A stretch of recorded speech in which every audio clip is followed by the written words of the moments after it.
Hi guys, welcome back to the channel. Thanks so much for tuning in and welcome to the latest edition of Happy Anniversary, Happy Anniversary, Happy Anniversary. It's an anniversary review as you know.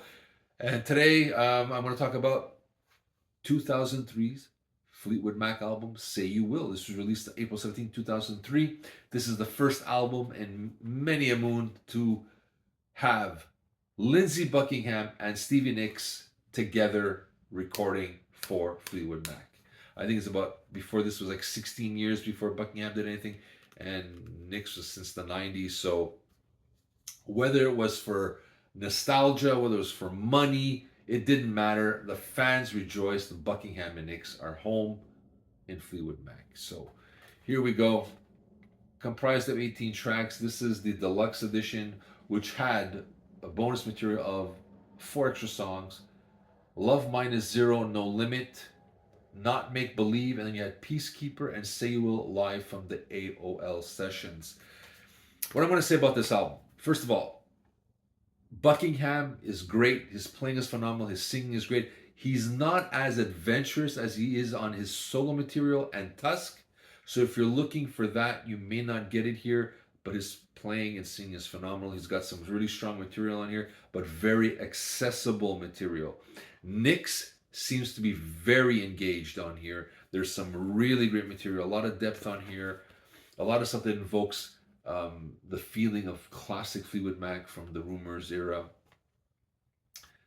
The issues I have with this record is that Mick Fleetwood and John McVie are just so happy to have Buckingham and Nicks back in the fold.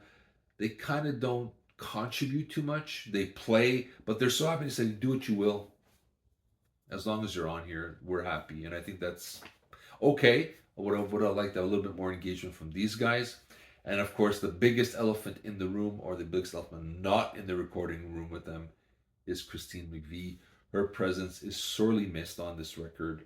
She was the gap between you have the mad genius of Buckingham with the gypsy, freestyle, free will of Stevie Nicks. These two extremes needed that melodic romanticism that was bridged by McVie's powerful songwriting. So she is missed on here. What I think it would have been a lot stronger album. Somebody to bridge these two extremes from Nicks and Buckingham. She does guest star as a musician on some of the tracks, but I think what I wouldn't have given for her to sing 1 or 2 tracks on here. The album is too long, in my opinion. It's over 76 minutes long, and you have the bonus tracks. It's on a second disc. It is a hard record for the listener to go on that long. It is nice that that Nicks and Buckingham both have 9 tracks each. A lot of people are saying it's 2 solo albums put together to make one Fleetwood Mac album. Possible. Standout tracks. I'm gonna have to say for Stevie Nicks, Alum 9/11. You know, her thoughts about the tragic events of 9/11. Say You Will, the title track. I love it.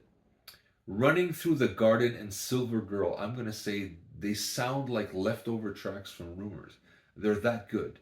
If I put them on and mixed them in Rumors, I don't think a lot of people would have noticed the difference. Really solid. Buckingham, I'm gonna have to say the album opener, What's the World Coming to? Morrow Turning Over in His Grave is great. Then I'm gonna say Steal Your Heart Away is fantastic, and Bleed to Love Her. Phenomenal songs on here. They're both, everybody seems to be engaged in this project. They're really involved, which I love. Maybe not as much as Mick Fleetwood and John McVie, who seem to be taking a sidestep. They're just so happy that these two guys are in here. They're just letting them do what they want to do, which is good and bad depending on how you look at it. But all in all, this is a great record. I think, again, if they would have shaved off a couple of tracks, if this would have went down to maybe, I'm going to go with 15 tracks, 14, 15 tracks, this may have matched or even surpassed the reunion album of Tango in the Night. Their songs are that good. It's catchy, commercial, yet none of the Buckingham and Nicks are not sacrificing any of their artistic integrity or what they're trying to convey on this album. And that's what's great. It's a mixable, like Rumors was. Very personal, very artistic, but yet accessible to everyone. This is the same. And I think if they would have shaved off a couple of tracks off here, this would have been a monster album. It did well. It went number 3 on the charts. I think it went gold, which is 500,000 units. I thought this could have gone multi-platinum for sure if a couple of more singles were put. And I think it was if it would have been shaved off. I think there was just so much hype, so much pressure for this to surpass rumors now that Buckingham and Nicks are back in the fold. That even if the songs are stellar, the the songs from Rumors are so ingrained into the fiber of Fleetwood Mac that it's hard to beat that. Like, you where you are at that certain moment in time when that album came out. For them to try to capture that lightning in a bottle again is almost impossible. But I do think the songs are solid. I think both Buckingham and Nicks are fully engaged in this project. This is not just phoned in. These are two guys that really want to do a good job, and they did. Like I said, the only issue is McVie not in here, and the album is too long. But other than that, this is a stellar release. You deserve to listen to this once in your life. Do yourself a favor, go search this out. I put it on today. I really liked it. Again, I would have shaved off a couple of tracks and what I wouldn't have given to have at least one Christine McVie track on here to bridge these two guys together.